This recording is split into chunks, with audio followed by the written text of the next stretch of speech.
देखो सबसे पहले बात करते हैं डीएनएस सर्वर की। तो मैंने आपको देखो बता ही दिया था, ये चीज़ तो आपको बता दी है। डोमेन नेम सिस्टम कह सकते हो या डोमेन नेम सर्विस कह सकते हो इसको। ठीक है।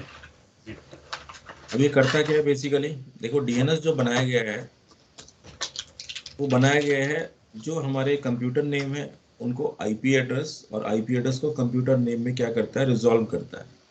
जी it's provide resolution of names to IP जी and resolution of IP to names, यानी कि आईपी आईपी से कंप्यूटर नेम और कंप्यूटर नेम से आईपी में रिजॉल्व करता है। ठीक है। अब जो भी डीएनएस नेम होता है एक हरारिकल नेम होता है, it's a hierarchical name space, जिसे हम कहते हैं हरारिकल नेम स्पेस। हरारिकल इसलिए बोलते हैं क्योंकि इसका एक पूरा क्या है, एक ट्री स्ट्रक्चर होता है, जिसके बारे में अभी हम आगे बात करेंगे। ठीक है। अब इसमें क्या होता है, बहुत सारे लेवल हैं आपके, हर लेवल जो होता है एक डॉट से सेपरेट होता है। ठीक है। जी जैसे कि कोई भी आप नाम यूज करते हो, ठीक है, तो उसमें अलग अलग पार्ट होंगे। अब ये कैसे काम करेगा, देखो मान के चलते हैं कि हमारे पास क्या है, एक सिस्टम यहाँ पे लगा हुआ है, ठीक है, और एक यूजर है यहाँ पे। अब ये क्या कर रहा है, ये यूजर यहाँ तक पहुँचना चाहता है। Where is the system one, ये जानना चाहता है कि सिस्टम वन कहाँ पे लोकेट करता है। ठीक है ना। तो अब क्या होगा, ये रिक्वेस्ट करेगा किससे, डीएनएस सर्विस से रिक्वेस्ट करेगा या डीएनएस सर्वर से रिक्वेस्ट करेगा, और डीएनएस आपको क्या करेगा, एड्रेस बता देगा इस कंप्यूटर का। अब ये कैसे हो रहा है, ये कैसे बता पा रहा है वो हम आगे समझेंगे। देखो जब भी हम किसी भी नेम या आईपी के रेस्पेक्टिव रिक्वेस्ट करते हैं, अब नाम से जो रिलेटेड है वो आईपी एड्रेस है, क्योंकि जो आईपी एड्रेस है वो पर्टिकुलर मशीन का स्पेसिफिक है। ठीक है ना। तो हमारी जो भी सर्विस है सिस्टम वन, अब इसको रिजॉल्व करने के लिए डीएनएस से पूछेगा। डीएनएस क्या करेगा, अपने डेटाबेस में चेक करेगा। डीएनएस ये चेक करेगा कि इस नाम से रिस्पेक्टिव कौन सा आईपी एड्रेस मेरे डेटाबेस में अवेलेबल है। तो डेटाबेस में से देख के ही बता रहा है ये इसको, और इसको जैसे इसने रिजॉल्व किया वैसे ही इस कंप्यूटर को क्या करेगा, कनेक्ट कर पाएगा। ठीक है ना। जी अब डीएनएस सर्वर किस किस कंप्यूटर पे चल सकता है, सभी कंप्यूटर पे चलेगा। जितने भी क्लाइंट हैं और सर्वर हैं सभी पे काम करता है। तो हमारे जितने भी सर्वर ऑपरेटिंग सिस्टम है, 12 है, 16 है, 19 है, 8 है, 2003 है, विंडोज एंटी सर्वर है, यूनिक्स सर्वर है, लिनक्स सर्वर है, नेटवेयर सर्वर है, इन सभी पे काम करता है। अब डीएनएस का जो स्ट्रक्चर है वो हायरार्किकल स्ट्रक्चर क्यों है, उसके बारे में बात करेंगे। अब ये पूरा क्या है, डीएनएस नेम स्पेस को समझेंगे। देखो डीएनएस क्या होता है, एक हायरार्किकल नेम होता है। हायरार्किकल का मतलब होता है कि इसके अलग अलग लेवल हैं। ठीक है ना। इसमें सबसे पहले बात करेंगे कि स्टार्टिंग का लेवल क्या है। स्टार्टिंग का लेवल है डॉट, इसको कहते हैं रूट। ठीक है।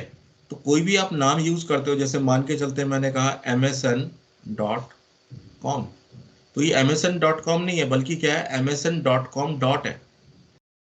ठीक है ना। या आप लिखते हो yahoo.com, तो आप ऐसे लिखते हो, लेकिन एक्चुअल में क्या है, यहाँ yahoo.com डॉट है ये।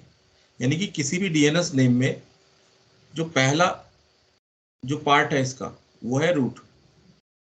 ठीक है ना। ये जो रूट है ये हिडन है, ये रूट क्या है, हिडन है। जैसे आप किसी वेबसाइट का एड्रेस टाइप करते हो तो डॉट आप नहीं टाइप करते हो, वो डॉट क्या है, अंडरस्टूड है। ठीक है। वो ऑटोमेटिकली इसके अंदर ऐड हो जाएगा, लेकिन आपको पता नहीं चलेगा कि यहाँ पे एक डॉट भी है। एक्चुअल में डॉट किसको रिप्रेजेंट कर रहा है, रूट को रिप्रेजेंट कर रहा है। रूट एक्चुअल में क्या है, ये इट्स ए रूट सर्वर। ये एक्चुअल में रूट क्या है, ये रूट सर्वर को रिप्रेजेंट करता है। अब रूट सर्वर जो होते हैं हमारे पास, इनके पास पूरा डेटाबेस है। अब रूट सर्वर जो होते हैं आपके पास, ए से लेके एम तक के रूट सर्वर अवेलेबल है। तो ए बी सी डी ऐसे चलेंगे रूट सर्वर। अब पूरे वर्ल्ड के अंदर जो है टोटल जो रूट सर्वर है वो 13 है। ठीक है। अब रूट सर्वर जो होते हैं हमारे पास वो क्या करते हैं, पूरे वर्ल्ड के अंदर जितनी भी वेबसाइट हैं उनका डेटाबेस स्टोर करते हैं। डीएनएस जो है उसका जो बेस है वो रूट है। तो रूट सर्वर अलग अलग कंट्री के अंदर, मतलब जैसे मैं इंडिया कह रहा हूँ तो इंडिया के अंदर भी रूट सर्वर होगा, ठीक है ना। अगर मैं कहता हूँ एशिया के अंदर कितने रूट सर्वर हैं, तो उसमें एशिया रीजन में जो जो मेन मेन कंट्री है जहाँ पे मतलब ऑप्टिकल फाइबर डाली गई हैं, ठीक है, और नियरेस्ट कनेक्टिविटी है, वहाँ पे रूट सर्वर इन्होंने डाल रखे हैं, ठीक है ना। जहाँ से कनेक्टिविटी इजी पड़ेगी वहीं पे रूट सर्वर आपको मिलेंगे, ठीक है। अब आपका जो रूट सर्वर है वो कहाँ पे है मालूम है? इंडिया के अंदर रूट सर्वर कहाँ पे है, बता चेन्नई। सकते हो? चेन्नई। हाँ हाँ, ठीक है ना। और एक रूट सर्वर आपका यूएई के अंदर है, एक रूट सर्वर आपका कहाँ पे है, क्या कहते हैं इसको, अफ्रीका के अंदर कम से कम 3 या 4 है। मालूम है क्यों? पूरा जो रीजन है वो पूरा ऑप्टिकल फाइबर से क्या है, कनेक्टेड है। तो वहां से कम 4 या 5 रूट सर्वर अवेलेबल होंगे आपके पास, ठीक है ना। तो इसी तरह से पूरा जो वर्ल्ड है वो पूरा क्या है, कवर किया हुआ है। तो पूरे वर्ल्ड में जगह जगह जगह जगह रूट सर्वर रखे गए हैं। अब जब भी हम अपने डीएनएस सर्वर से रिक्वेस्ट करते हैं तो हमारा डीएनएस सर्वर रिप्लाई करे ना करे, लेकिन हमें वो वेबसाइट प्रेजेंट हो जाती है। ऐसा मालूम है क्यों होता है? क्योंकि जब भी कोई वेबसाइट सर्च करते हैं तो अगर वेबसाइट वो सर्च नहीं हो पा रही है, हमारा डीएनएस सर्वर उसको ढूंढ नहीं पा रहा है, तो एक्चुअल में क्या होता है, वो डीएनएस सर्वर रूट सर्वर से क्वेरी करके ही रिजल्ट को फैच करता है। इसलिए ये रूट सर्वर हमारे पास काम आते हैं, ठीक है ना। अब ये रूट सर्वर आपको दिखाऊंगा कहाँ पे इनकी एंट्रीज होती है, ठीक है। तो देखो सबसे पहले हमारे पास क्या है, रूट है, ये हिडन है, ये देखो। तो ये जो लेवल है आपका, ये 0 लेवल है आपका, ठीक है ना।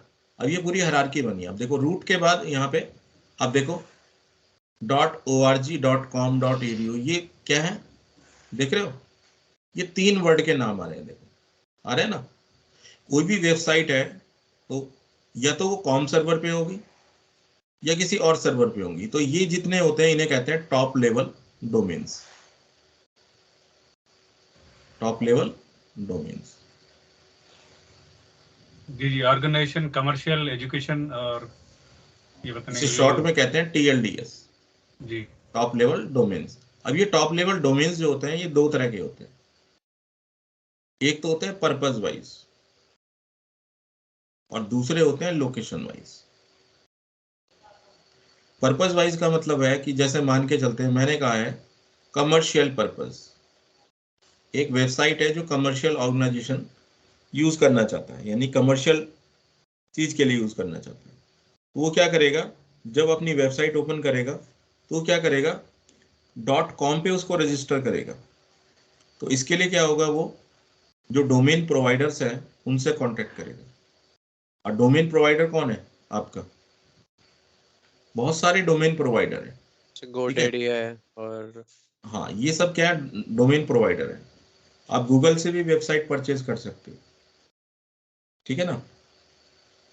गोडैडी से आप परचेज कर सकते हो।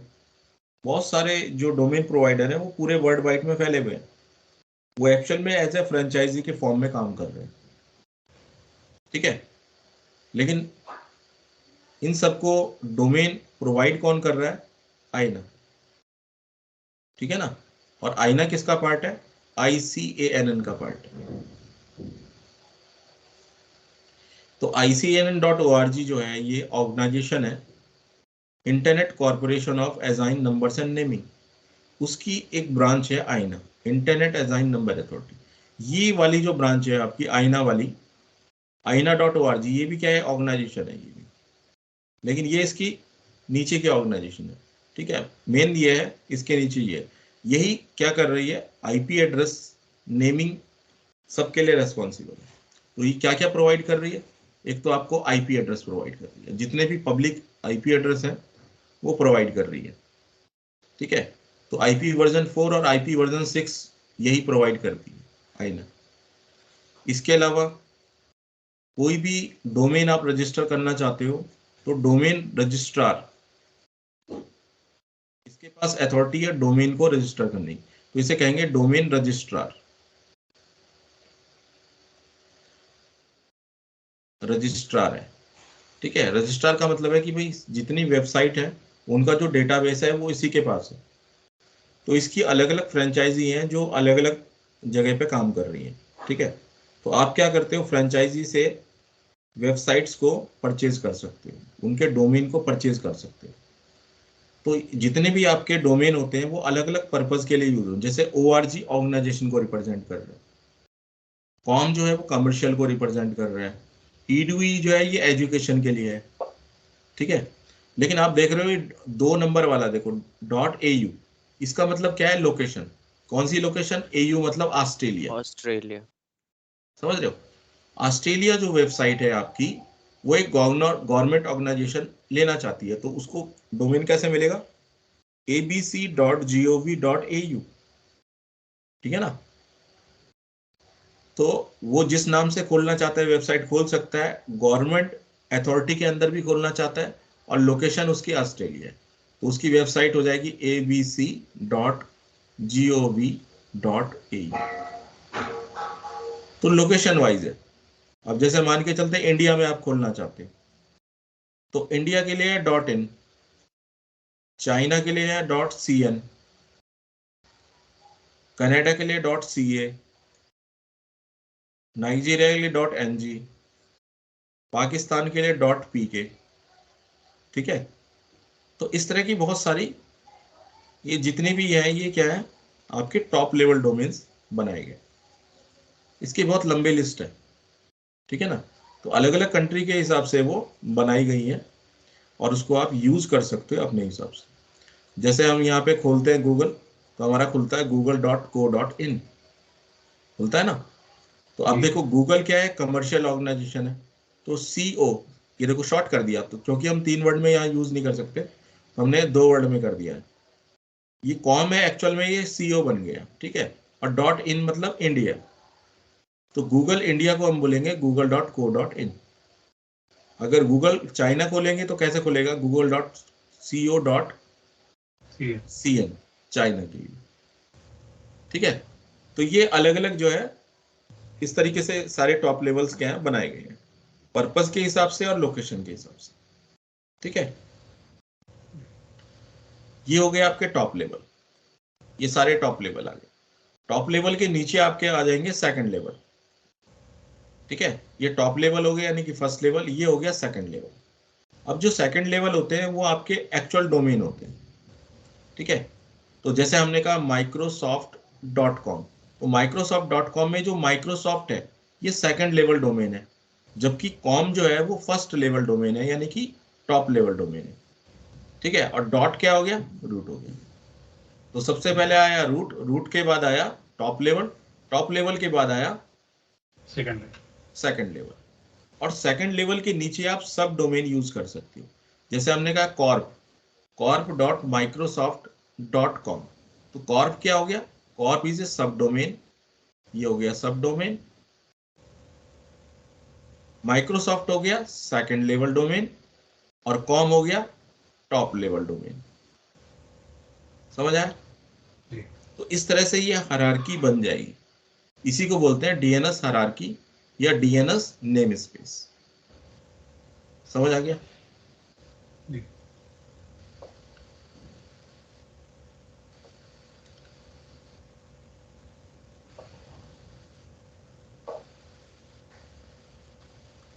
ये देखो हमने कहा corp.microsoft.com डॉट, तो डॉट तो क्या है, रूट को रिप्रेजेंट करेगा, राइट। कॉम रिप्रेजेंट करेगा टॉप लेवल को, माइक्रोसॉफ्ट रिप्रेजेंट करेगा सेकंड लेवल डोमेन को, और कॉर्प क्या हो गया, सब डोमेन। ठीक है, ये इस तरह की हायरार्की है, ये हमेशा राइट टू लेफ्ट जा रही है। पहले डॉट आया, डॉट के बाद कॉम आया, कॉम के बाद माइक्रोसॉफ्ट आया, उसके बाद सब डोमेन आया। तो इस तरह से इसकी हायरार्की क्या है, राइट टू लेफ्ट जाएगी। ठीक है ना। अब देखो जब भी हम DNS सर्वर जो है यूज करते हैं, तो DNS एक्चुअल में काम करता है DNS क्वेरीज के थ्रू। ठीक है ना, अब ये कैसे काम करता है, रूट सर्वर कैसे काम करते हैं, उसके बारे में थोड़ा सा देखते हैं। अब देखो हमारे पास एक यूजर है जो एक वेब पेज ओपन करना चाहता है server1.microsoft.com, ये एक वेब पेज ओपन करना चाहता है जिसका एड्रेस ये है, ठीक है। तो अब ये क्या करेगा, सबसे पहले रिक्वेस्ट करेगा अपने डीएनएस सर्वर से। तो देखो हम लोग क्या करते हैं, जब भी इंटरनेट कनेक्शन लेते हैं तो इंटरनेट कनेक्शन वाला आपको एक डीएनएस सर्वर का एड्रेस देता है जरूर, बताओ देता है कि नहीं देता। तो डीएनएस सर्वर का एड्रेस वो इसलिए देता है क्योंकि आप जब वेबसाइट ओपन करोगे तो सबसे पहली रिक्वेस्ट कहाँ जाएगी, किसी चीज को सर्च करने के लिए, क्योंकि नाम के अकॉर्डिंग उसका आईपी एड्रेस सर्च होगा। आपने कोई भी नाम डाला, आपने डाला server1.microsoft.com, तो ये वाला जो कंप्यूटर है इस नाम को कहाँ पे सर्च करेगा, इस नाम को सर्च करेगा डीएनएस सर्वर के पास, तो ये डीएनएस से रिक्वेस्ट करेगा, ठीक है ना। अब मैंने आपको एक चीज और बताई थी, जब भी हम किसी नाम को सर्च करते हैं तो हमारे पास एक होस्ट फाइल होती है, इसके बारे में बताया था मैंने आपको। जी यस सर। होस्ट फाइल होती है। अब ये जो होस्ट फाइल होती है इसके अंदर एंट्रीज होती है हमारी कुछ, जैसे मैंने वेबसाइट ब्लॉक करके आपको दिखाई थी। तो ये जो एंट्रीज होती है एक्चुअल में हमारा कंप्यूटर क्या करता है, डीएनएस सर्वर पे सर्च करने से पहले इस होस्ट फाइल के अंदर सर्च करता है। तो प्रेफरेंस इसको मिल रहा है नंबर 1 पे, ठीक है, ये मैंने आपको पहले बताया था। तो अगर होस्ट फाइल के अंदर वो एंट्रीज है तो वेबसाइट क्या होगी, उस आईपी एड्रेस पे रीडायरेक्ट हो जाएगी। जैसे मैंने कहा, मैंने खोला XYZ और उसको सर्च किया, तो ये कहाँ सर्च करेगा, होस्ट फाइल के अंदर। होस्ट फाइल के अंदर उसका नाम मिलेगा और उसका आईपी एड्रेस मिलेगा। अब ये क्या करेगा, इस वेबसाइट को इस आईपी पे ढूंढेगा, ठीक है। अगर ये आईपी लोकेट होता है या पिंग होता है और एक्चुअली में ये उस वेबसाइट को होस्ट कर रहा है, तो वहां से इस वेब पेज को उठा के ले आएगा, अपनी स्क्रीन पे खोल देगा, राइट। अब क्या है कि ये होस्ट फाइल तब काम करेगी, ये वाली, जब इसके अंदर एंट्रीज होगी। अगर इसके अंदर एंट्रीज ही नहीं होगी तो क्या होगा, ये होस्ट फाइल काम नहीं करेगी। तो नंबर 1 पे प्रेफरेंस इसी को मिल रही है, लेकिन एक्चुअल में क्या होता है, ये होस्ट फाइल एम्प्टी होती है, इसके अंदर कोई एंट्रीज नहीं होती है। मैंने तो आपको एंट्री करके दिखाई थी, लेकिन एक्चुअल में इसके अंदर कोई एंट्री नहीं थी, ठीक है ना। तो क्या होता है, हमारा कंप्यूटर पहले यहाँ ढूंढ रहा है, यहाँ नहीं मिलेगा तो कहाँ क्वेरी करेगा, यहाँ पे अपने डीएनएस सर्वर पे क्वेरी करेगा। ये चीज समझ आ गई। तो पहला इसको मिल रहा है प्रेफरेंस, सेकंड नंबर डीएनएस को मिल रहा है, ठीक है जी। तो इसने देखो क्या किया, रिक्वेस्ट किया अपने डीएनएस सर्वर से, और जब डीएनएस सर्वर पे रिक्वेस्ट करेंगे तो डीएनएस अपने डेटाबेस को चेक करेगा। देखो जो डीएनएस होता है उसके अंदर जो डेटाबेस होता है, डेटाबेस, इस डेटाबेस में दो चीजें होती हैं। इस डेटाबेस में क्या होते हैं, दो तरह के जोन होते हैं। एक होता है फॉरवर्ड लुकअप जोन और दूसरा जोन होता है रिवर्स लुकअप जोन।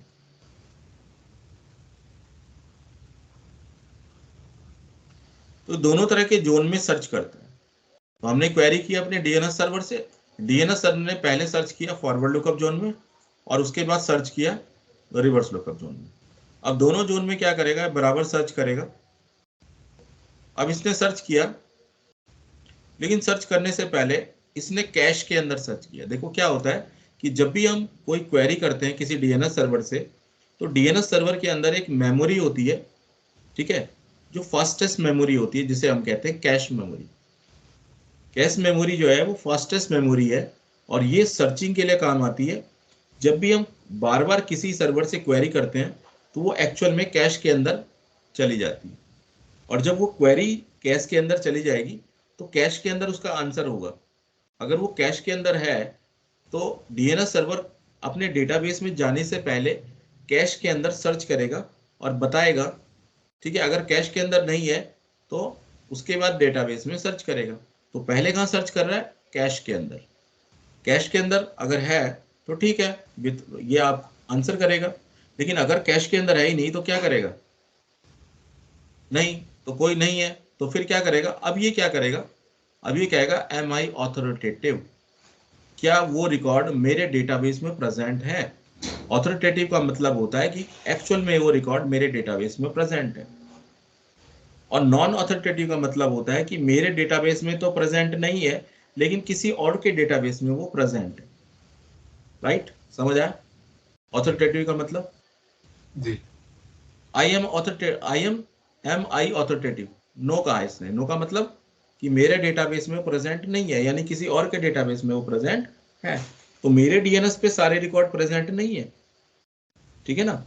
जो वेबसाइट में ओपन करना चाहता हूं तो मैं अपने लोकल डीएनएस से रिक्वेस्ट करूंगा, तो सारी वेबसाइट उसके अंदर प्रेजेंट नहीं होती है, ठीक है ना।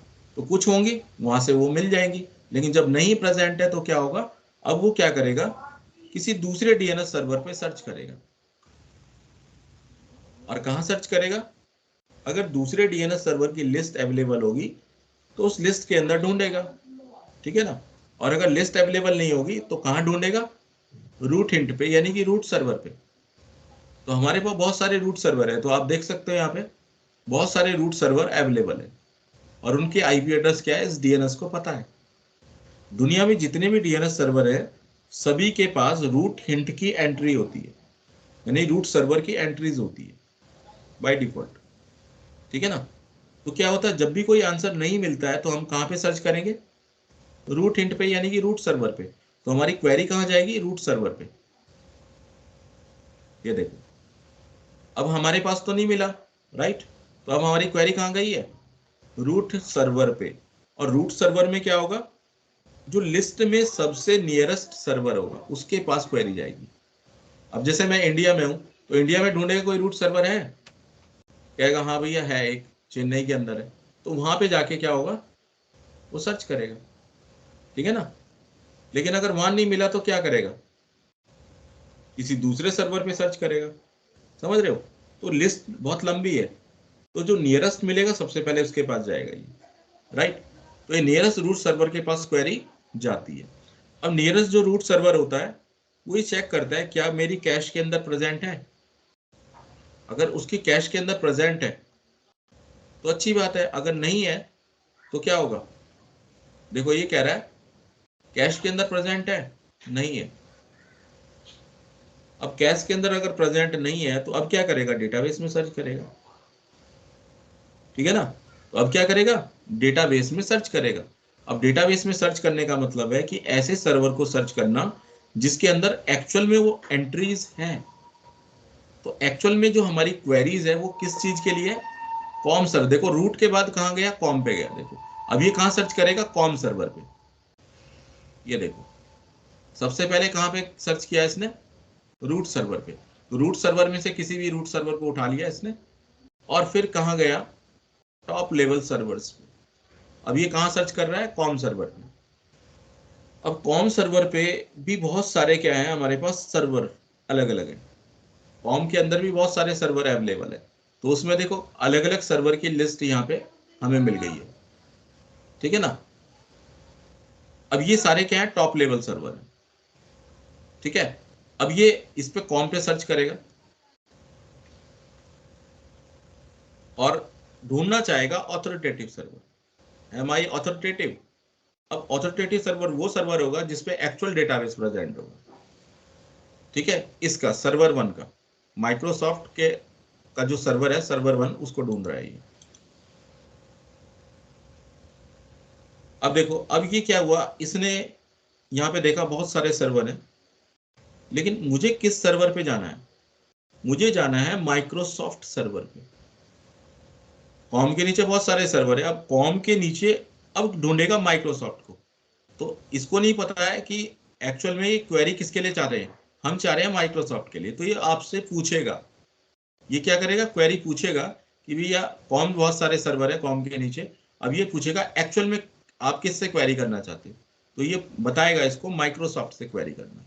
तो अब ये क्या करेगा, इसको इसके नीचे भेज देगा, इसके नीचे यहाँ पे भेज दिया इसने। ये देखो अब ये पहुंच गया, देखो इसके नीचे पहुंचेगा तो ये ढूंढ लेगा माइक्रोसॉफ्ट को। तो माइक्रोसॉफ्ट के देखो बहुत सारे सर्वर है, MSFT करके देखो बहुत सारे सर्वर है, ठीक है। नंबर ऑफ सर्वर्स है यहाँ पे, लंबी लिस्ट है, ठीक है। तो इसके नीचे भेज देगा ये। तो ये सबसे पहले रूट पे सर्च किया, उसके बाद टॉप लेवल पे सर्च किया। ये देखो यहाँ पे इसको मिल गया माइक्रोसॉफ्ट, इसके नीचे। तो माइक्रोसॉफ्ट के बहुत सारे डीएनएस सर्वर है, उसमें से किसके पास है, तो ये पहले कैश के अंदर जाएगा, चेक करेगा, यहां मिल गया, यस देखो एम आई ऑथेंटिकेटिव, यहाँ पे किसी न किसी सर्वर पे इसकी एंट्री प्रेजेंट है, तो यहाँ पे वो एक्चुअल डेटाबेस को इसने ढूंढ लिया है, और ढूंढने के बाद इसने पूछा एम आई ऑथेंटिकेटिव, इसने यस कहा, यानी कि उस डेटाबेस में ढूंढ लिया, और डेटाबेस में ढूंढने के बाद उसका जो आईपी एड्रेस है वो उसको मिल गया। ये देखो, ये आईपी एड्रेस मिल चुका है, और जब आईपी एड्रेस मिल गया है तो ये जो वेबसाइट है वो यहाँ पे लोकेट करेगी किसी न किसी जगह, और यहाँ से उस एड्रेस को ढूंढ लेगा। ये ढूंढने के बाद ये इसको क्या करेगा, बता देगा, और ये इसकी कैश के अंदर एंट्री आ जाएगी। इसके बाद क्या करेगा, उस होस्ट के साथ ये टीसीपी कनेक्शन बना लेगा, ठीक है ना, और इस होस्ट को क्या है, कनेक्ट कर पाएगा। अगर वो वेबसाइट है तो वेबसाइट ओपन होगी, अदरवाइज इस होस्ट के साथ ये कम्युनिकेशन कर पाएगा, यानी कि टीसीपी कनेक्शन बनाना या 3-वे हैंडशेक कर पाएगा। तो अब ये 3-वे हैंडशेक कर रहा है इसके साथ, यानी कि एक्चुअल सर्वर पे क्या है, ये प्रेजेंट है, यहाँ पे इसका डेटाबेस मिल गया, और उसके बाद क्या है, इसने इस सर्वर पे रिक्वेस्ट को भेजा, और यहाँ पे इनके बीच में क्या बन गया, हैंडशेक, 3-वे हैंडशेक बन गया, और ये टीसीपी सेशन बना के कनेक्ट हो गया। तो इस तरीके से हमारी जो क्वेरी है वो काम करती है। एक बार और बताऊं? जी सर। देखो, दोबारा से देख लो। सबसे पहले देखो, ये यूजर था, ये वेबसाइट को ओपन करना चाहता था या इस होस्ट को कनेक्ट करना चाहता था, इसने एक यूआरएल सर्च किया, server1.microsoft.com। इसने यूआरएल यहाँ पे डाला, इसकी सबसे पहले क्वेरी गई अपने डीएनएस सर्वर के पास, ठीक है, इसने क्वेरी करी, ये देखो, ठीक है ना। ये जो दूसरा आप देख रहे हो, इस क्वेरी का रेस्पॉन्स है, ये जो एरो ये बना हुआ है, ये रेस्पॉन्स है। ये रेस्पॉन्स में इसका आईपी एड्रेस सर्च करके मिला है। अब ये सर्च का कैसे हुआ, सबसे पहले इसने क्या है, अपने इस सर्वर से सर्च किया, इससे डीएनएस सर्वर से। अब डीएनएस सर्वर ने सबसे पहले कैश को देखा, कैश में प्रेजेंट नहीं था, नो। उसके बाद इसने कहा ऑथोरिटेटिव यस और नो, इसने कहा नो, यानी कि किसी दूसरे सर्वर पे मिलेगा। अब इसमें सर्वर में अगर और कोई सर्वर होता बीच में और उसकी लिस्ट होती अवेलेबल, तो ये वहां डायरेक्ट हो जाता, लेकिन इसने क्या किया, देखा कि मेरे पास और कोई डीएनएस सर्वर अवेलेबल नहीं है, तो इसने क्या किया, कहां से क्वेरी की, रूट हिंट से। तो रूट हिंट से क्वेरी जो हमारे पास जाती है वो रूट सर्वर पे जाती है, तो उसकी यहाँ पे लिस्ट है, और लिस्ट को सर्च करके पहुंच गया रूट सर्वर्स पे। अब रूट सर्वर में नियरेस्ट रूट सर्वर को ढूंढेगा ये, ठीक है। अब रूट सर्वर्स में हमारे पास सबसे पहले इसने क्या है, डॉट से यानी कि रूट सर्वर से क्वेरी की। उसके बाद इसने क्या किया, इसके सेकंड लेवल सर्वर यानी कि टॉप लेवल से सर्च किया। टॉप लेवल में इसने कॉम को सर्च किया, कॉम को सर्च करने के बाद इसने सर्च किया माइक्रोसॉफ्ट को, और माइक्रोसॉफ्ट ने क्या है, ऑथोरिटेटिव यस बोल दिया इसको, और जैसे ही ऑथोरिटेटिव यस बोला, इसका डेटाबेस क्या है, इसके साथ मैच हो गया, आईपी के साथ इसका नाम मैच हो गया। इसने डेटाबेस को क्या किया, रिजॉल्व कर लिया, और इसकी क्वेरी को क्या किया, आंसर कर दिया। ये आंसर, ये रेस्पॉन्स वाली क्वेरी इसके पास पहुंची, और इसने इसके साथ टीसीपी सेशन बना लिया और कनेक्ट। तो इस तरीके से ये क्वेरीज काम करेगी। समझ आया? जी यस सर। ऑथोरिटेटिव और नॉन ऑथोरिटेटिव डीएनएस सर्वर कौन हो सकते हैं? ऑथोरिटेटिव डीएनएस सर्वर वो हो सकता है जो क्या कहे, रिटर्न कर दे डायरेक्ट आईपी एड्रेस, या तो उस आईपी एड्रेस को डायरेक्ट ही क्या कर दे, आईपी एड्रेस बता दे उसका, या फिर वो क्या बोलेगा, नो बोलेगा, ऑथोरिटेटिव नो बोलेगा, ठीक है। और नॉन ऑथोरिटेटिव डीएनएस सर्वर क्या होता है, पहले कैश को चेक करेगा, फॉरवर्डर को चेक करेगा, रूट एंड पे भेजेगा क्वेरी को, ठीक है ना। नॉन ऑथोरिटेटिव के अंदर रिक्वेस्ट भेजने की पावर है, डेटाबेस में से सर्च नहीं कर सकता वो, एक्चुअल में वो किसी दूसरी जगह पे भेज रहा है। ऑथोरिटेटिव का मतलब है कि मैं खुद ओनर हूं, ठीक है ना, और मेरे पास क्या है, उस वेबसाइट का एड्रेस है और डेटाबेस में प्रेजेंट है वो वेबसाइट, तो मैं क्या करूंगा, डायरेक्टली उसका क्या कर दूंगा, आईपी एड्रेस बता दूंगा। और अगर मेरे पास अवेलेबल नहीं है तो मैं कहीं और क्या करूंगा, उसे जाने के लिए बोलूंगा, ठीक है। नॉन ऑथोरिटेटिव में क्या होता है कि वो कैश को चेक करता है, या फॉरवर्डर यूज कर रहे हैं। फॉरवर्डर क्या होता है, दूसरा डीएनएस सर्वर का एड्रेस होता है। यही क्या करेगा, रूट हिंट को यूज करेगा, यानी कि रूट सर्वर को क्वेरी, रूट सर्वर को क्या करेगा, सर्च करने के लिए बोलेगा और वहां पे क्वेरी को रीडायरेक्ट कर देगा। ठीक है ना।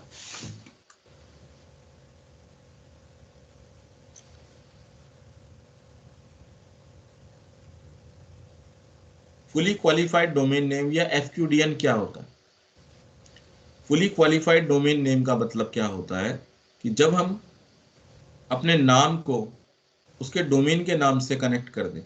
जैसे मैंने कहा मेरे कंप्यूटर का एक नाम है, ठीक है, मेरे कंप्यूटर का नाम है system1 sys1 और मेरे डोमेन का नाम ms.com है, तो host name plus DNS name बराबर हो जाएगा एफक्यूडीएन, फुली क्वालिफाइड डोमेन नेम। तो इसे हम बोलेंगे फुल कंप्यूटर नेम। ये क्या बन गया, फुल कंप्यूटर नेम हो गया। तो आपके कंप्यूटर में लिखा आता है ना full computer name. Full computer name में देखो system1 जो है ये कंप्यूटर नेम है, इसी को हम नेट बायोस बोलते हैं ना, ये एक्चुअल में नेट बायोस नेम होता है। और ये वाला जो पार्ट होता है इसे हम बोलते हैं डीएनएस डोमेन नेम। ठीक है ना, डीएनएस डोमेन नेम। तो एक्चुअल में डीएनएस डोमेन नेम क्या है, ये डीएनएस सफिक्स के फॉर्म में काम करेगा। इसे क्या बोलेंगे, डीएनएस सफिक्स बोलेंगे।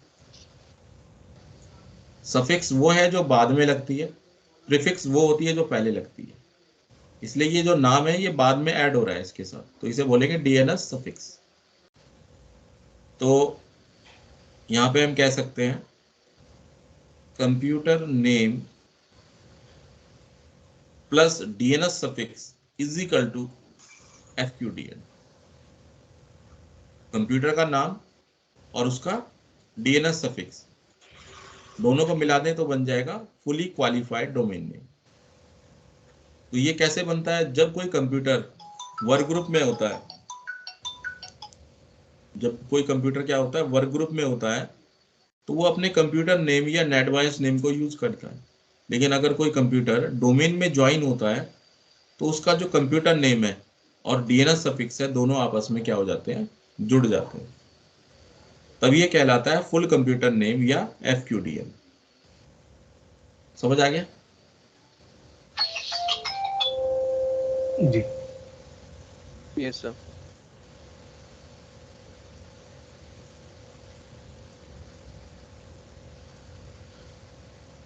Lookup types. जब भी हम डीएनएस के अंदर बात करते हैं तो डीएनएस के अंदर दो तरह के जोन होते हैं।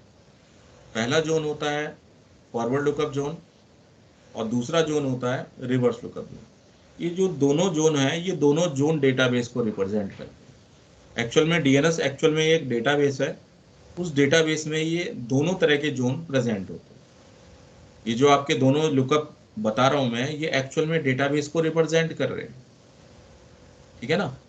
तो इसमें पहला जो जोन होता है वो होता है forward lookup zone.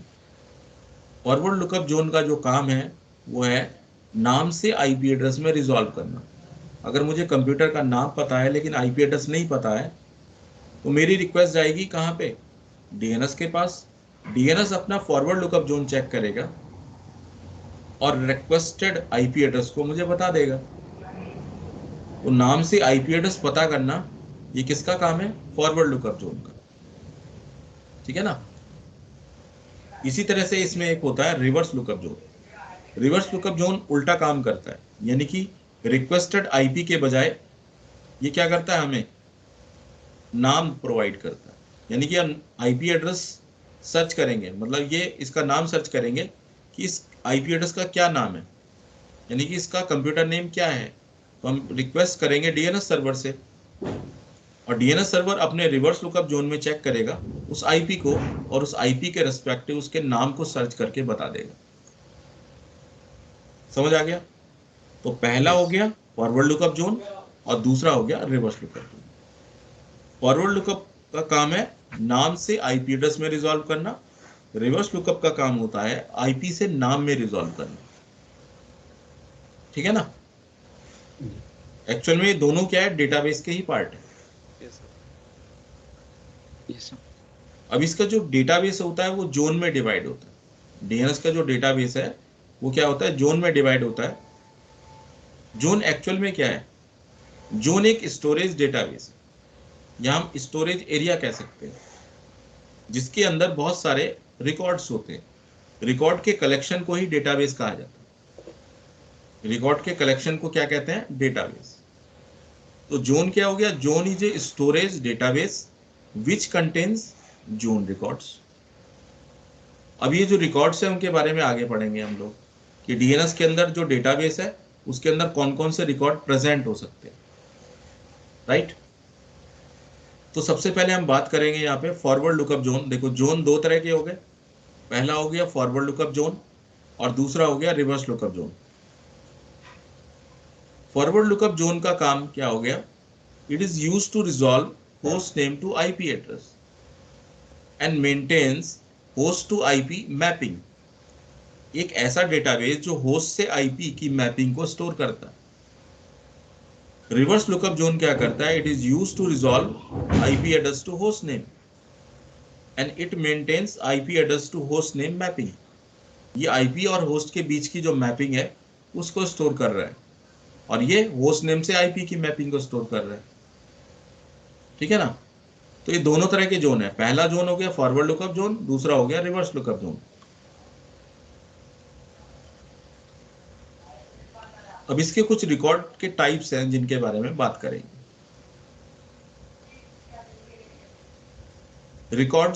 Record actual में क्या है, कि डेटाबेस की एक्चुअल में एक फाइल है, ठीक है। रिकॉर्ड में बहुत सारे रिकॉर्ड है, उस रिकॉर्ड के अंदर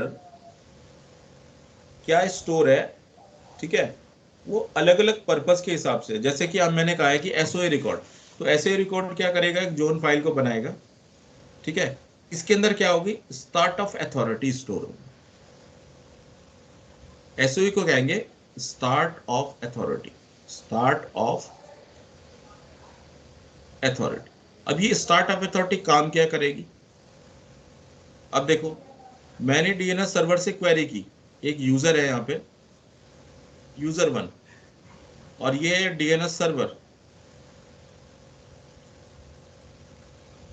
जब किसी यूजर की रिक्वेस्ट जाती है डीएनएस सर्वर के पास, तो डीएनएस क्या करता है, अपने डेटाबेस में उसको सर्च करता है। तो फॉरवर्ड लुकअप जोन में सर्च करेगा और रिवर्स लुकअप जोन में सर्च करेगा, ठीक है, और उसके बाद क्या करेगा, उसे आंसर कर देगा। लेकिन अगर मैं ये कहता हूं कि इसके अंदर एसओई रिकॉर्ड प्रेजेंट नहीं है, ऐसा डीएनएस सर्वर जिसके अंदर एसओई रिकॉर्ड है ही नहीं, तो हम अगर डीएनएस सर्वर से क्वेरी करेंगे तो ये कोई भी रेस्पॉन्स नहीं देगा अगर उसके अंदर एसओई रिकॉर्ड नहीं होगा। एसओई रिकॉर्ड किसको रिप्रेजेंट करता है, ओनर को रिप्रेजेंट करता है। किसको रिपोर्ट करता है, ओनर को रिप्रेजेंट करता है। तो एसओई रिकॉर्ड क्या यूज करता है, ओनर इंफॉर्मेशन को यूज करता है किसी क्वेरी को बताने के लिए। तो हम क्या करेंगे, जब यूजर इस डीएनएस सर्वर से रिक्वेस्ट करेगा तो ये डीएनएस सर्वर किसी डोमेन को रिप्रेजेंट करेगा। अब इस डोमेन का ओनर कौन है यही नहीं पता, तो क्या ये रेस्पॉन्स कर पाएगा, नहीं कर पाएगा। तो ओनर इंफॉर्मेशन को स्टोर करने का काम कौन करता है, एसओए रिकॉर्ड। अगर हम डीएनएस सर्वर से क्वेरी करें तो डीएनएस सर्वर ऑथोरिटेटिव यस या नो बताता है ना, ऑथोरिटेटिव यस या नो। अगर इसका ओनर रिकॉर्ड ही नहीं होगा तो ऑथोरिटेटिव आंसर नहीं कर पाएगा, ये यस और नो नहीं बता पाएगा। नहीं समझा, तो ये चीज है इसके अंदर। तो एसओई क्या कर रहा है, स्टार्ट ऑफ अथॉरिटी को बता रहा है, ओनरशिप को बता रहा है।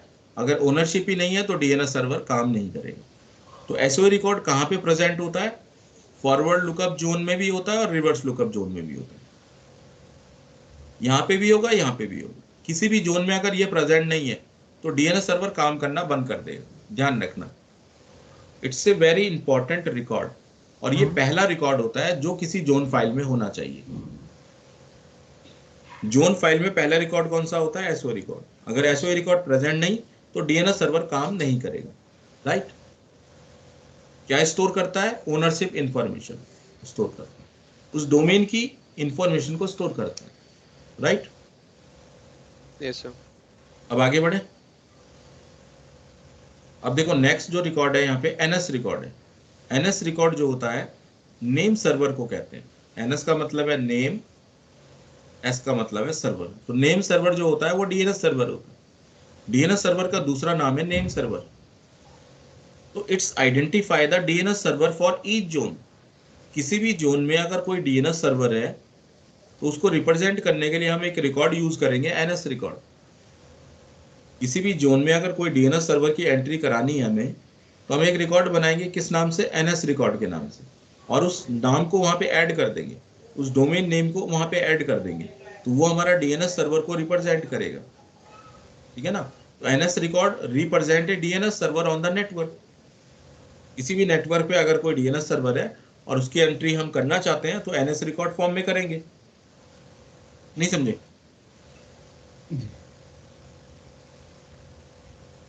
तीसरा होता है होस्ट रिकॉर्ड। अभी होस्ट रिकॉर्ड क्या होता है?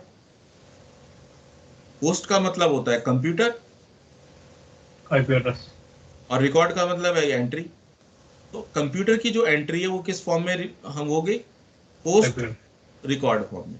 तो इसे हम बोलेंगे होस्ट ए रिकॉर्ड। क्या बोलेंगे इसको? Host A record. अब देखो अगर हम आईपी वर्जन 4 यूज कर रहे हैं तो होस्ट ए रिकॉर्ड यूज होगा, और अगर हम आईपी वर्जन 6 यूज करेंगे तो वहां पे यूज होगा होस्ट ए ए ए ए। मालूम है कितने लोगों को मालूम था ये? मुझे मालूम था। ठीक है ना? तो आईपी वर्जन 6 में ये एंट्री आएगी, आईपी वर्जन 4 में ये एंट्री आएगी। और ये किसको रिप्रेजेंट करेगा? किसी कंप्यूटर को या किसी डिवाइस को। मान के चलते हैं आप एक प्रिंटर की एंट्री करना चाहते हो डीएनएस के अंदर, तो किस फॉर्म में करोगे? होस्ट रिकॉर्ड फॉर्म में करोगे।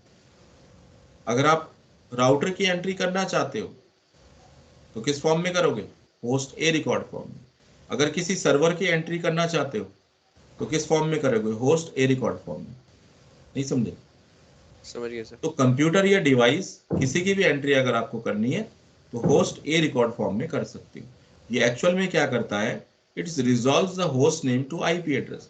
ये होस्ट नेम से उसके आईपी एड्रेस को बताता है, यानी कि उसका होस्ट नेम ऐड करोगे और उसके रेस्पेक्टिव आईपी को ऐड करोगे। तो अगर कोई इस नाम को सर्च करेगा तो होस्ट ए रिकॉर्ड अगर प्रेजेंट होगा तो उस होस्ट के रेस्पेक्टिव जो आईपी एड्रेस है उसको बताएगा वो, ठीक है ना? तो होस्ट से आईपी में रिजॉल्व करने का काम है होस्ट रिकॉर्ड का, ठीक है ना? Yes sir. तो SOA record, NS record, host record समझ आ गया? जी। अब एक और रिकॉर्ड है एलियास रिकॉर्ड। एलियास जानते हो आप लोग? निक जी, नेम जी। बोल एलियास, सकते हैं सर। निक नेम, बहुत सारे नेम। एलियास होता है निक नेम। जी। देखो घर पे आपका कुछ और नाम होगा, जी। बाहर कुछ और होगा, ठीक है ना? जी। तो निक जी। नेम बहुत सारे हो सकते हैं, ठीक है? ये एलियास होते हैं। एक्चुअल में हमारे पास क्या होता है, जब भी हम लोग एक नाम को रिप्रेजेंट करते हैं, अगर वो नाम बहुत लॉन्ग है, ठीक है, अगर वो नाम क्या है, बहुत ज्यादा लॉन्ग है और हम उसे शॉर्ट करना चाहते हैं तो शॉर्ट में एक नाम रख देते हैं ना उसका, तो जो जी। शॉर्ट नेम है वही एलियास रिकॉर्ड है। तो एक वेबसाइट है यहाँ पे www.computerworldindiainfo.com। तो बताओ, अच्छी है ना वेबसाइट? कितने लोग सही स्पेलिंग टाइप कर पाएंगे इसकी? जी। नहीं कर पाएंगे ना? तो जी। अब क्या करेंगे, हम इसका एक एलियास रिकॉर्ड बना देंगे। इसका एलियास रिकॉर्ड पता क्या होगा? इसका नाम होगा CWI। इसका नाम क्या होगा? CWI। अब ये CWI जो है रिकॉर्ड जो है वो रिप्रेजेंट करेगा किसको? इसको रिप्रेजेंट करेगा। तो हम यहाँ पे ओपन करेंगे www.cwi.com। जब इसे ओपन करेंगे ये रिडायरेक्ट कर देगा इस साइट पे और ये वेबसाइट ओपन हो जाएगी, ठीक है ना? इसी तरह देखो, आप एग्जांपल बताता हूँ। फेसबुक ओपन करते हो आप लिखो fb.com, तो यही ओपन होएगी फेसबुक। Yes, FB sir. क्या है? एक एलियास रिकॉर्ड है इसका। शॉर्ट नेम जो है वो क्या करेगा? ये शॉर्ट नेम याद हो जाता है इजीली और मिस्टेक नहीं होती आदमी को। तो fb.com टाइप करेगा तो फेसबुक पे रिडायरेक्ट हो जाएगा, तो फेसबुक ओपन हो जाएगी। ठीक है ना? तो ये एक्चुअल में कर क्या रहा है? It's resolves an alias name to host name. ये एलियास को उसके होस्ट नेम से कनेक्ट कर रहा है, दैट्स इट। एक नाम से दूसरे नाम में रिप्रेजेंट कर रहा है ये। ठीक है ना? एक नाम से दूसरे नाम में रिजॉल्व कर रहा है, इसलिए हमने एलियास रिकॉर्ड बनाया। ठीक है ना? तो शॉर्ट नेम से फुल नेम में ये कन्वर्ट कर रहा है। ठीक है ना? एक वेबसाइट के आप 10 नाम बना सकते हो। ठीक है ना? या एक कंप्यूटर को 10 नाम से बुला सकते हो। तो एक ही कंप्यूटर की मैं 10 एंट्री कर सकता हूँ अलग अलग। एक को पिंग करूंगा, एक्चुअल वेबसाइट को पिंग करेगा वो। ठीक है ना? वो एलियास रिकॉर्ड होता है। अब ये सारे रिकॉर्ड बना के दिखाएंगे आप। ठीक है ना? Yes, sir. Yes sir.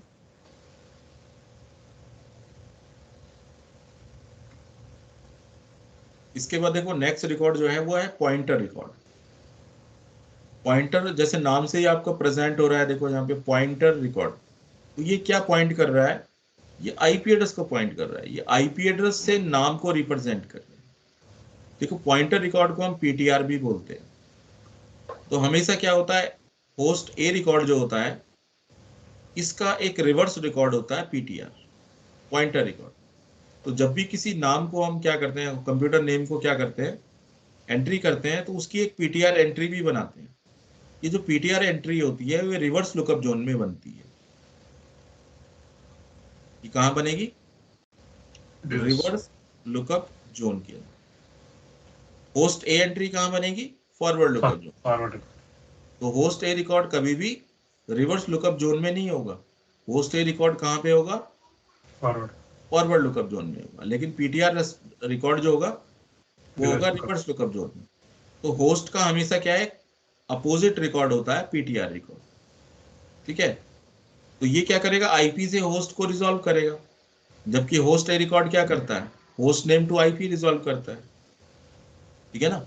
तो पॉइंटर रिकॉर्ड क्या होगा? रिवर्स लुकअप जोन में काम करेगा इसके रेस्पेक्टिव, यानी कि इसके अगेंस्ट काम कर रहा है ये। ठीक है? पीटीआर रिकॉर्ड ये आईपी से नाम में रिप्रेजेंट करता है। इसके बाद देखते हैं एक और रिकॉर्ड जिसका नाम है MX record. MX record, MX record को बोलते हैं mail exchange record. Mail exchange record, ये मेल एक्सचेंज रिकॉर्ड करता क्या है? It represent an SMTP mail server. किसी भी एसएमटीपी मेल सर्वर को रिप्रेजेंट करने के काम करता है। ठीक है? तो एसएमटीपी सर्वर वो सर्वर होता है जो मेल सर्वर होता है। ठीक है ना? तो मेल को फॉरवर्ड करना, मेल को कनेक्ट करना, मेल को डाउनलोड करवाना, ये सब काम जो होता है इस प्रोटोकॉल का होता है। ठीक है? तो जब भी हम किसी एक्सचेंज सर्वर की एंट्री करते हैं या किसी मेल सर्वर की एंट्री करते हैं तो एमएक्स रिकॉर्ड फॉर्म में करते हैं। इसका बेनिफिट क्या होता है कि जब कोई यूजर किसी मेल सर्वर तक पहुंचना चाहता है तो एमएक्स रिकॉर्ड को सर्च करता है और एमएक्स रिकॉर्ड के अकॉर्डिंग ही उस मेल सर्वर तक पहुंच पाता है। तो मैंने पहले सर्च किया अपने डीएनएस सर्वर को, तो मेरी रिक्वेस्ट गई डीएनएस के पास, डीएनएस ने अपना फॉरवर्ड लुकअप जोन चेक किया, उसने सर्च किया एमएक्स रिकॉर्ड को। एमएक्स रिकॉर्ड के अंदर मेल सर्वर का रिकॉर्ड था और मेल सर्वर के रिकॉर्ड ने मुझे डायरेक्ट उस मेल सर्वर पे फॉरवर्ड कर दिया। ठीक है ना?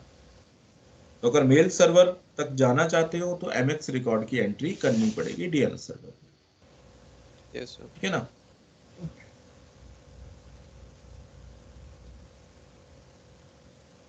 इसके अलावा देखो एक और इंपॉर्टेंट रिकॉर्ड है हमारे पास, एसआरवी रिकॉर्ड। एसआरवी रिकॉर्ड का नाम कितने लोगों ने सुना है? इंटरव्यू में पूछा जाता है इसके बारे में। सर नाम तो सुना है लेकिन रोल क्या है वो नहीं पता इतना क्लियरली। सबसे ज्यादा इंटरव्यू में पूछा जाता है 99.99%। ठीक है? और इसमें से एक या दो बंदे ही इसका जवाब दे पाते हैं। ठीक है ना? सर्विस। हाँ जी। Yes sir. एसआरवी रिकॉर्ड या सर्विस रिकॉर्ड होता क्या है? बेसिकली आपसे पूछा जाता है कि एक हमारे पास क्या है, एक यूजर है और ये हमारा डोमेन है। ये यूजर जब डोमेन को क्या करता है, कनेक्ट करता है, यहाँ पे डालता है यूजर नेम और नीचे डालता है पासवर्ड, ठीक है, और अपने डोमेन से क्वेरी करता है, तो यहाँ पे एक मैसेज आता है domain not available, domain not available या डोमेन नॉट फाउंड। होता है कभी ऐसा? Yes sir. Yes sir. है ना? तो अब मुझे बताओ ऐसा क्यों होता है? सर एसआरवी रिकॉर्ड ना होने की वजह से वहाँ पे, क्योंकि वो सर उसका ऑथराइजेशन नहीं है ना उस यूजर का, वो शायद पार्ट नहीं है डोमेन का। नहीं, ये डोमेन से कनेक्ट है, डोमेन ज्वाइन है, ये मशीन जो है ये डोमेन में ज्वाइन है, हम्म। ठीक है ना? और इन दोनों के बीच में कम्युनिकेशन भी हो रहा है, पिंग हो रहे हैं ये आपस में, पिंग तो हो रहे हैं, लेकिन एक एरर दिखा रहा है यहाँ पे डोमेन नॉट अवेलेबल, और यहाँ पे दिखा रहा है SRV record not present. Detail में आप जाओगे तो वहाँ पे एक मैसेज आएगा, तो वहाँ पे आप पढ़ोगे तो वहाँ पे लिखा होगा एसआरवी रिकॉर्ड नॉट प्रेजेंट, इस तरह से। एक्चुअल में ये जो प्रॉब्लम होती है ये डीएनएस की प्रॉब्लम होती है, ये ट्रबल शूटिंग के लिए यूज करते हैं। लेकिन एक्चुअल में क्या होता है, हम लोग जब डीएनएस सर्वर यूज करते हैं तो डीएनएस सर्वर के अंदर कभी कभी एसआरवी रिकॉर्ड्स की एंट्रीज नहीं बन पाती। ये जो एसआरवी रिकॉर्ड्स होते हैं ये सर्विस रिकॉर्ड होते हैं, इसे हम क्या कहते हैं? सर्विस रिकॉर्ड्स, ठीक है। अब ये सर्विस रिकॉर्ड किसके होते हैं? अलग अलग तरह के सर्विस होती है। अब देखो डोमेन को जो कनेक्ट करती है हमारी सर्विस, वो कौन सी होती है? LDAP service. एलडैप सर्विस का नाम सुना है? Yes sir. ये जो एलडैप प्रोटोकॉल है ये light weight directory access protocol है, ये एक्टिव डायरेक्टरी का प्रोटोकॉल है। Yes sir. एक्टिव डायरेक्टरी को कौन रिप्रेजेंट करता है? एलडैप। एलडैप। अब एलडैप का एक रिकॉर्ड बनता है एसआरवी रिकॉर्ड, किस नाम से बनेगा? अंडरस्कोर एलडैप डॉट टीसीपी नाम से, ठीक है ना? ये अंडरस्कोर टीसीपी अंडरस्कोर एलडैप इस नाम से बनेगी। अब ये रिकॉर्ड क्या करेगा? ये एडी सर्वर को रिप्रेजेंट करेगा ये। तो क्या होगा, जब भी हमारी क्वेरी डीएनएस के पास जाएगा, डीएनएस सर्वर क्या करेगा? एडी सर्वर का एसआरवी रिकॉर्ड चेक करेगा एलडैप वाला। अगर ये एलडैप वाला रिकॉर्ड यहाँ प्रेजेंट नहीं है तो आप डोमेन सर्विस से कनेक्ट नहीं हो सकते। नहीं समझ आया? दूसरी आ गया। प्रॉब्लम मैं आपको बता रहा हूँ, आपने डाला यूजर नेम और पासवर्ड, यूजर नेम भी ठीक है और पासवर्ड भी ठीक है। जब रिक्वेस्ट इसके पास जा रही है ये कह रहा है पासवर्ड इनकरेक्ट। क्या बोल रहा है? Password incorrect. पासवर्ड भी ठीक है और यूजर नेम भी ठीक है, बताओ क्या प्रॉब्लम है? हुआ है कभी ऐसा? यस ये सर। सर होता है, सिट्रिक्स होता है के अंदर सर, बहुत होता है सर ये। मेरे ये ऐप पर भी बहुत होता है। ये प्रॉब्लम होती है किस रिकॉर्ड की? अंडरस्कोर कैरबेरोस रिकॉर्ड, ठीक है। कैरबेरोस क्या करता है, यहां से रिक्वेस्ट तो करता है लेकिन उसको रेस्पॉन्स नहीं मिल पाता, एडी सर्वर उसको रेस्पॉन्स नहीं कर पाता, क्योंकि जो डीएनएस सर्वर है वो उसको लोकेट नहीं कर पा रहा है एसआरवी रिकॉर्ड को, इस वाले रिकॉर्ड को, ठीक है ना? तो इस तरीके से ये जो प्रॉब्लम है ये ऑथेंटिकेशन से रिलेटेड है, ठीक है। एक तो ये रिकॉर्ड, दूसरा होता है के पासवर्ड रिकॉर्ड, अंडरस्कोर के पास WD रिकॉर्ड। ये जो रिकॉर्ड है ये कैरबेरोस के पासवर्ड को सर्च करने के और मैच करने के काम आता है, और ये तभी काम कर पाएगा अगर डीएनएस सर्वर में ये रिकॉर्ड प्रेजेंट होगा तो। अदरवाइज ये जो डोमेन सर्विसेज है इसके जो पासवर्ड है उसकी एंट्री को सर्च नहीं कर पाएगा, ठीक है ना? तो इसमें बहुत सारी तरह की प्रॉब्लम्स है जो एसआरवी रिकॉर्ड की वजह से हो रही होती है। ये एग्जांपल बता रहा हूं मैं आपको, ठीक है यस ना? सर। कभी कभी ये होता है कि आपका डेट और टाइम मैच नहीं करता, कभी कभी लिखा आता है डेट एंड टाइम, लिखा आता है client and server time is different, इस तरह से कुछ मैसेज आता है, या यस सर। टाइम डिफरेंसेस का मैसेज आता है, ठीक है। वो भी इसी की वजह से आता है, ठीक है। तो बहुत सारे ऐसे चीजें हैं तो मैक्सिमम जो प्रॉब्लम्स आती है वो सर्विस रिकॉर्ड को करेक्ट होने की वजह, मतलब करेक्ट ना होने की वजह से आती है। ठीक है, अभी आगे बताएंगे उसके बारे में। और अब देखो, हमारे पास डीएनएस सर्वर जो काम करता है वो जोन पे काम करता है। तो हमारे पास मेनली 3 तरह के जोन होते हैं। पहला होता है प्राइमरी जोन। प्राइमरी जोन 2 तरह के होते हैं, एक होता है स्टैंडर्ड प्राइमरी और एक होता है एडी इंटीग्रेटेड प्राइमरी जोन। एक हो जाएगा हमारा स्टैंडर्ड प्राइमरी, ठीक है ना, स्टैंडर्ड प्राइमरी, और दूसरा होता है एडी इंटीग्रेटेड। एडी इंटीग्रेटेड को स्टैंडर्ड, मतलब एडी इंटीग्रेटेड को भी प्राइमरी कहते हैं, और स्टैंडर्ड प्राइमरी नॉर्मल होता है। तो ऐसा डीएनएस सर्वर जो एडी से कनेक्ट नहीं है उसके अंदर तो स्टैंडर्ड प्राइमरी जोन होगा, लेकिन जो सर्वर एडी से कनेक्ट नहीं है और सिंपल डीएनएस सर्वर बना हुआ है तो उसके अंदर क्या होगा, सिर्फ स्टैंडर्ड प्राइमरी जोन ही होगा, एडी इंटीग्रेटेड नहीं होगा। ठीक है ना। तो नॉर्मली हमारे पास क्या होता है, स्टैंडर्ड प्राइमरी, स्टैंडर्ड सेकेंडरी और स्टब जोन, ये 3 तरह के जोन होते हैं। और चौथा जोन होता है एडी इंटीग्रेटेड। ठीक है ना। तो 3 तरह के जोन में जो पहला जोन होता है जिसे हम प्राइमरी जोन कहते हैं, स्टैंडर्ड प्राइमरी, इसका काम क्या होता है, it stores the master copy of the all zone information. देखो क्या होता है कि जब भी हम किसी रिकॉर्ड को डीएनएस सर्वर में इंसर्ट करते हैं तो हम उसको राइट करते हैं, ठीक है ना, करने के बाद उसे रीड भी करेंगे। तो जब डेटाबेस में जाएगा तो रीड राइट कॉपी क्या करेगा, स्टोर करेगा। तो हमने एक रिकॉर्ड बनाया तो वो रिकॉर्ड कैसा हो गया, रीड राइट हो गया। तो स्टैंडर्ड प्राइमरी जोन हमेशा क्या करता है, रीड राइट कॉपी को स्टोर करता है, और इस कॉपी को हम कहते हैं master copy of the zone. ठीक है ना। तो स्टैंडर्ड प्राइमरी जोन के अंदर क्या होगी, मास्टर कॉपी होगी, और कैसी कॉपी होगी, रीड राइटेबल कॉपी होगी। किसी भी जोन रिकॉर्ड की कैसी कॉपी होगी, रीड राइट कॉपी होगी। ठीक है ना। सेकेंडरी जोन जो होता है वो प्राइमरी जोन की एक कॉपी को स्टोर करता है। It's a backup copy of the primary zone. इसे हम बैकअप कॉपी कह सकते हैं। अगर देखो हमारा प्राइमरी जोन फेल हो गया, सेकेंडरी जोन हमारे पास है, तो हम सेकेंडरी को प्राइमरी जोन में कन्वर्ट कर सकते हैं। Yes sir. और ये जोन कैसा होता है, रीड ऑनली जोन होता है। रीड ऑनली का मतलब है रीड तो कर सकते हो लेकिन राइट नहीं कर सकते। राइट करने की जो पावर है वो सिर्फ प्राइमरी जोन के लिए है, क्योंकि प्राइमरी जोन की एक कॉपी होती है सेकेंडरी। तो अगर प्राइमरी में कोई चेंजेस करेंगे तो वो सेकेंडरी में ऑटोमेटिकली हो जाएगा, लेकिन सेकेंडरी हम कोई चेंज नहीं कर सकते। ठीक है ना, क्योंकि एक बैकअप कॉपी बनाता है। ये क्या बनाता है, एक बैकअप कॉपी बनाता है। Yes sir. ठीक है। तो ये प्राइमरी जोन है, मास्टर कॉपी इसके पास रहेगी। सेकेंडरी जोन जो है वो बैकअप कॉपी रहेगी प्राइमरी की, और ये क्या होगी, रीड ऑनली होगी। इसे रीड तो कर सकते हैं, राइट नहीं कर सकते। ठीक है ना। और तीसरी जो हमारे पास होती है वो होती है स्टब जोन। अब स्टब जोन जो है, नॉर्मली देखो हम प्राइमरी जोन बना सकते हैं, सेकेंडरी जोन बना सकते हैं। स्टब जोन स्पेशल केस में बनता है। किसी भी कंपनी के अंदर स्टब जोन नहीं बनाया जाता। स्टब जोन वहां बनाया जाता है जहां पे एक तो कंपनी क्या होती है, मल्टी कॉन्टिनेंट होनी चाहिए पहली चीज। एक कंपनी है जिसके पास 2 या 3 अलग अलग क्या है, रीजन है। ठीक है ना, जैसे अफ्रीका रीजन है, एशिया रीजन है, या किसी और, मतलब ठीक है।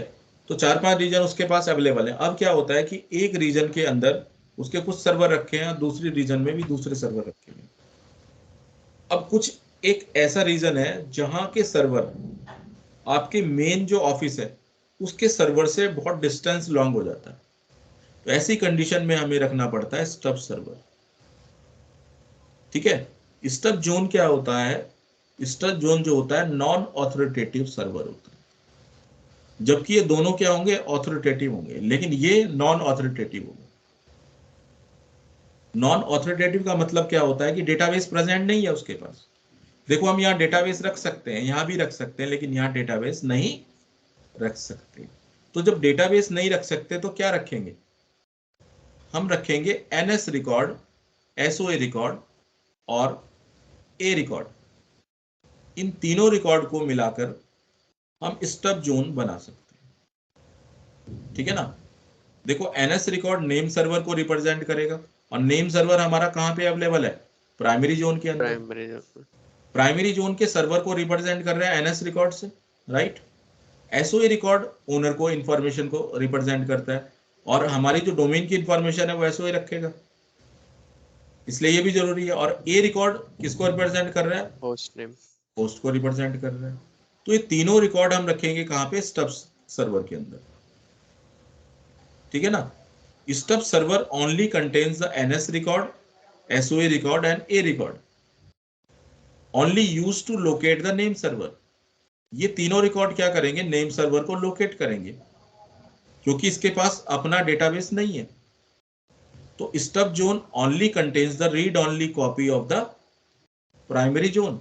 ये प्राइमरी जोन की ही रीड ओनली कॉपी है।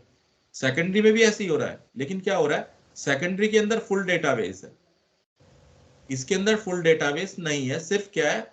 लिमिटेड रिकॉर्ड्स हैं। सिर्फ ये 3 रिकॉर्ड हैं, इन्हें कहेंगे limited records, limited copy of DNS database. ऐसा डेटाबेस जिसमें लिमिटेड कॉपी ही स्टोर हो सके, उस जोन को स्टब जोन कहा जाता है। नहीं समझ आया? समझ गया। आगे सर। देखो प्राइमरी जोन का काम क्या है? मास्टर कॉपी को स्टोर करना। मास्टर कॉपी वो कॉपी है जो रीड और राइट दोनों हो सकती है। सारा डेटाबेस इसके अंदर स्टोर है। ये कैसी कॉपी है? फुल कॉपी है। सेकेंडरी इसका बैकअप है, तो ये भी फुल होगी। और ये कैसी है? रीड ओनली कॉपी, तो इसके साथ छेड़छाड़ नहीं कर सकते, और ये फुल कॉपी है। लेकिन स्टब जोन क्या है? नॉन ऑथोरिटेटिव कॉपी है, यानी कि क्या कर रही है? डेटाबेस को तो स्टोर कर रही है, लेकिन लिमिटेड रिकॉर्ड को ही स्टोर कर पा रही है, जो कि नॉन ऑथोरिटेटिव है। और साथ में क्या है? रीड ओनली भी है। ठीक है। रीड ओनली कॉपी करेगी एनएस, एसओए और ए की लिमिटेड कॉपी। ठीक है। तो ये तीनों रिकॉर्ड मिला के हमें इनको कहते हैं ग्लू रिकॉर्ड्स, एसओए, एनएस और ए रिकॉर्ड। ठीक है ना। और ये लिमिटेड कॉपी स्टोर करता है डीएनएस डेटाबेस की। ये किस लिए यूज करते हैं हम? ऐसी जगह पे जहां पे मल्टी कंटेंट कंपनीज है, और सर्वर कैसे हैं? अलग अलग रीजन में है, लेकिन कुछ रीजन कटे हुए हैं। ठीक है ना। यानी कि डिस्टेंस बहुत ज्यादा लॉन्ग होने की वजह से वो रीजन क्या हो गया? कट गया है। वहां पे आप अपना प्राइमरी या सेकेंडरी डेटाबेस को स्टोर नहीं कर सकते, तो ऐसी कंडीशन में आप स्टब जोन को होस्ट कर दोगे। तो स्टब जोन क्या करेगा? वहां पर रिप्रेजेंट करेगा एक डीएनएस सर्वर को, जो डायरेक्ट हमारे मेन जो डीएनएस सर्वर है उस पे क्वेरीज को रिडायरेक्ट कर देगा। ठीक है ना। तो ये काम होता है स्टब जोन का। ठीक है ना। तो इन तीनों तरह के जोन को हम बनाएंगे, प्रैक्टिकली करेंगे सारी चीज। ठीक है ना। जी। तो सब जोन सिर्फ नेम सर्वर को रिप्रेजेंट कर गया। Active directory integrated zone. Active directory integrated zone हमेशा क्या है? एडी डेटाबेस की इंफॉर्मेशन को रखेगा। अब देखो नॉर्मली क्या होता है कि हम लोग क्या कर रहे हैं? डीएनएस सर्वर बनाते हैं। तो यहाँ पे क्या हो रहा है कि जब डीएनएस सर्वर आप बना रहे हो, तो एक्टिव डायरेक्टरी और डीएनएस सर्वर को यहाँ पे माइक्रोसॉफ्ट ने क्या कर दिया? टाइटली कपल्ड कर दिया, या इन दोनों को अलग ना कर सके। पहले क्या होता था? पहले एडी सर्वर अलग बना सकते थे और डीएनएस सर्वर अलग बना सकते थे, लेकिन अब माइक्रोसॉफ्ट ने ये कर दिया है कि जब भी आप एडी सर्वर बनाओगे तो डीएनएस ऑटोमेटिकली इंस्टॉल हो जाएगा। वो क्यों इंस्टॉल होगा? क्योंकि डीएनएस के अंदर एक्टिव डायरेक्टरी की जितनी इंफॉर्मेशन है वो स्टोर हो जाए इसके डेटाबेस में। तो उससे बेनिफिट क्या होगा? उससे बेनिफिट ये होगा कि हम किसी भी चीज को जब लोकेट करेंगे, एक्टिव डायरेक्टरी के जितने भी ऑब्जेक्ट हैं अगर उनको लोकेट करेंगे, तो डीएनएस सर्वर क्या करेगा? अपने डेटाबेस के अंदर उसकी इंफॉर्मेशन को रखेगा। ठीक है ना। और इजीली क्या करेगा? सर्च कर लेगा उस चीज को। तो जो हमारी एक्टिव डायरेक्टरी की जो स्पीड है वो बढ़ जाएगी। किसी भी ऑब्जेक्ट को लोकेट करने के लिए, सर्च करने के लिए इजी हो जाएगा हमारे लिए। ठीक है ना। तो माइक्रोसॉफ्ट ने क्या किया? एडी और डीएनएस को टाइटली कपल्ड कर दिया। जो भी इंफॉर्मेशन एडी की है वो इसके क्या है? एडी की जो भी इंफॉर्मेशन है वो डीएनएस डेटाबेस के अंदर क्या कर दी है, डाल दी गई है, ठीक है ना। तो अब ये कैसे पॉसिबल हो पा रहा है, ये पॉसिबल हो पा रहा है एक्टिव डायरेक्टरी की वजह से। एक्टिव डायरेक्टरी को अलग अलग जोन में डिवाइड किया जाता है, वो हम आगे बताएंगे आपको, ठीक है ना, कि एक्टिव डायरेक्टरी के अंदर कौन सी चीज कहां पे स्टोर है, ठीक है। ये चीज मैं आपको आगे बताने वाला हूँ कि एडी और डीएनएस जो टाइटली कपल्ड है तो क्या क्या इंफॉर्मेशन अपने अंदर रख पा रही है। अभी ये इस चीज का पार्ट नहीं है, ठीक है ना, इसलिए मैं यहाँ नहीं बता रहा हूँ आपको। बस इतना ही समझ लीजिए कि एक्टिव डायरेक्टरी के जो डेटाबेस है, ठीक है ना, it stores the information of zone in AD database. yes sir. ये अपने जोन की इंफॉर्मेशन को एडी के अंदर रख रहा है, ठीक है ना। इन दोनों की आपस में क्या हो रही है, कनेक्टिविटी हो रही है एक तरीके से, ये टाइटली कपल्ड हो रहे हैं एडी इंटीग्रेटेड जोन में, ठीक है ना। yes sir.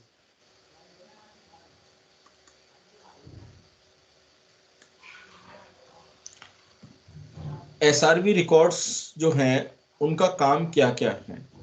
एसआरवी रिकॉर्ड क्या करते हैं, हमारी जो टीसीपीआईपी बेस्ड जो सर्विस है,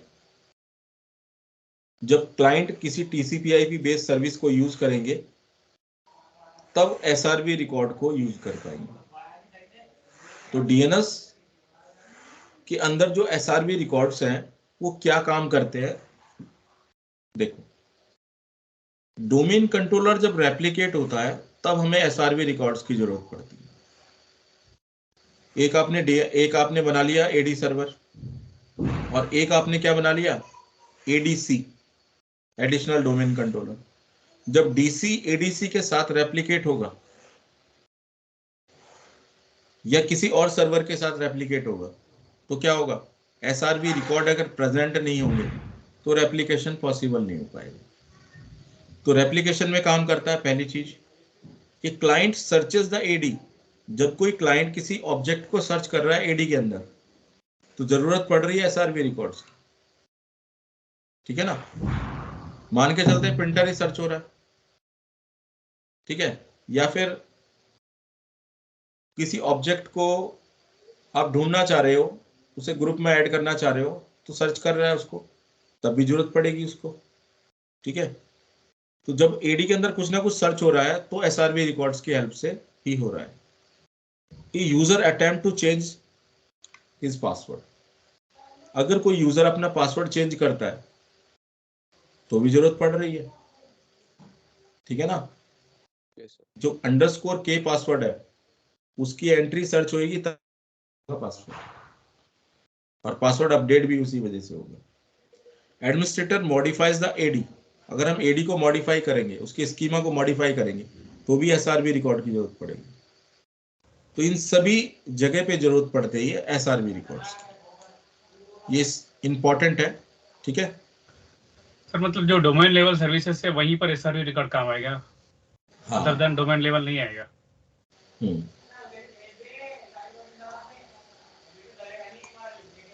स्टब जोन कैसे काम करता है, देखो स्टब जोन पूरे रिकॉर्ड को तो स्टोर नहीं करता, ठीक है, जी ये पार्शियली स्टोर करता है।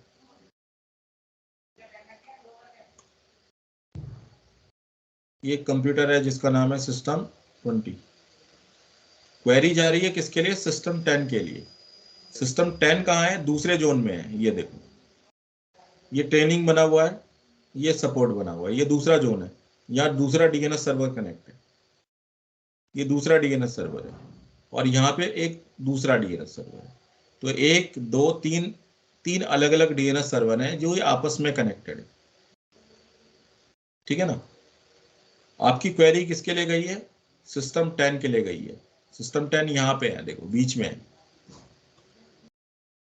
तो यहां से होते हुए क्वेरी कहाँ गई है, आगे गई है दूसरे डीएनएस सर्वर पे, और दूसरे डीएनएस सर्वर के अंदर सिस्टम 10 लोकेट हो जाएगा, तो ये रिप्लाई कर देगा, ये बंदा यहाँ कनेक्ट हो जाएगा, हो गया। अब मैंने क्या किया, इसका जो जोन है स्टब जोन वो यहाँ होस्ट कर लिया, इसका जो स्टब जोन है वो मैंने यहाँ होस्ट कर लिया support.ms.com। तो इसका बेनिफिट क्या होगा, जब भी मैं इससे क्वेरी करूंगा ये डायरेक्ट आंसर बता देगा, इसको यहां जाना नहीं पड़ेगा, क्योंकि ये इसको पॉइंट कर रहा है। ये देखो ये इससे पूछ के बता देगा। एक बार भाई वहां चक्कर मारे तब बहुत देर होगी। हाँ ठीक है, यस सर। ये इसके साथ टीसीपी कनेक्शन बना लेगा, कनेक्ट हो जाएगा।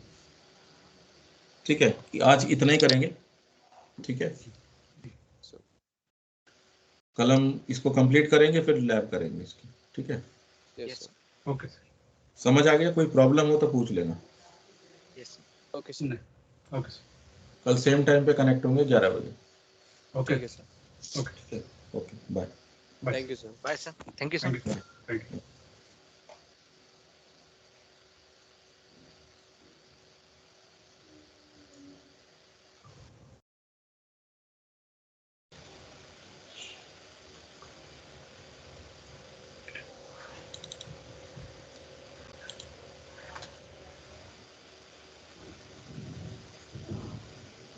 लास्ट टाइम कितना हो गया था? सर लास्ट टाइम आपने नेट बायोस का बताया था कि जब उसमें कि DHCP इनेबल रहना चाहिए और वो प्रायोरिटाइज करेगा कि अगर DHCP है तो पहले DNS, मतलब आपने बताया था उसके बारे में। ओके ओके ओके, वो ठीक है ठीक है। डीएनएस का क्लास पूरा हो गया सर? नहीं नहीं, नहीं, और बाकी है? अरे एक ही तो क्लास दिया था। जी जी जी, क्योंकि डीएनएस के रिकॉर्ड्स होते हैं ना, वो रिकॉर्ड वगैरह वो भी वो नहीं हुए भाई अभी। अरे अब तो शुरू होएगा यार। जी जी जी जी जी आज से तो शुरू होगा। जी सर। वो तो नेट वाइज वाली क्लास थी, जी। अच्छा अच्छा। डीएनएस तो अब शुरू होएगा। डीएनएस शुरू होने से पहले वो इंट्रो था, जी जी जी कास्ट मतलब कास्टिंग थी उसकी। जी सर। अब असली पिक्चर